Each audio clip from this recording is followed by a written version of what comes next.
is a young man who was diagnosed with the commonest childhood cancer, acute lymphoblastic leukemia, about 4.5 years ago. He had these lumps here, and I took him to the doctors, and he said it was an ear infection, and it was the lymph nodes. And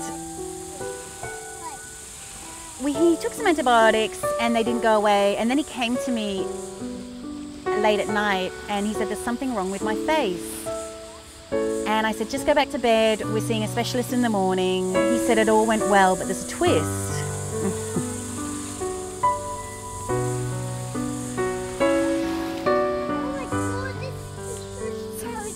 He said, he's got leukemia. And he said, there's no chance of it not being leukemia.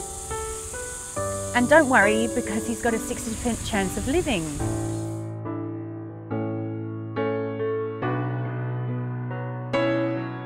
It was one day. We'd had a really rough time. You know, Hunter came very close to not making it.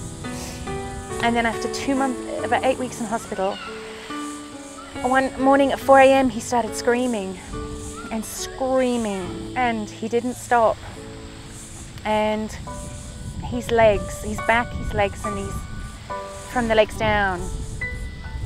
And we found out that he had osteonecrosis from the waist down, and which is bone death.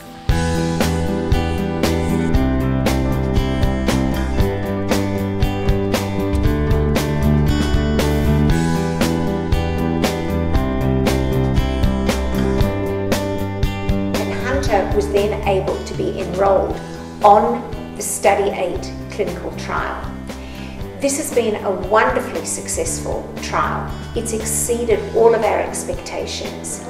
In that trial, we, in partnership with our clinicians at the children's hospitals in Australia, have been able to demonstrate that if you do this test at diagnosis and you use that to allow the clinicians to tailor the treatment of each individual child so that the kids who are at high risk get more intensive therapy, then that has virtually doubled the survival rate. So we've recently started a new clinical trial called Study 9, which builds on what we've learned in doing Study 8. And one of the main aims of this new study is to reduce the toxicity, both for children like Hunter who are high risk, and those children will be given a different high-risk treatment, which hopefully will have less toxicity and therefore less side effects.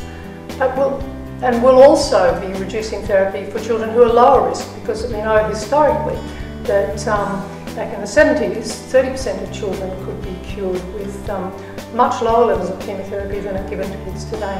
So if we can identify those children with our MRD testing, then we will be able to reduce therapy for just that particular group, and therefore end up with children who are all cured and yet who don't have those long-term side effects. Having been through 2 years of hell with Hunter, you know, and having him claw back to a point where he's living a good life again, to know that that time length can be reduced, to know the side effects can be minimised, to know that, you know, eventually maybe it could be avoided.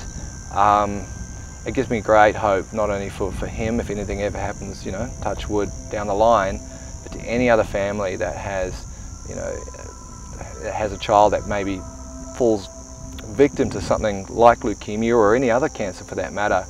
You know, it's the work that these brilliant minds of the CCIA are doing that I think is going to, you know, just change people's lives, and you know, they've already changed ours. The question is, I guess, how many more can they change? Study 9 is a fantastic clinical trial. We need your support to make this clinical trial have outcomes as fantastic as Study 8 did.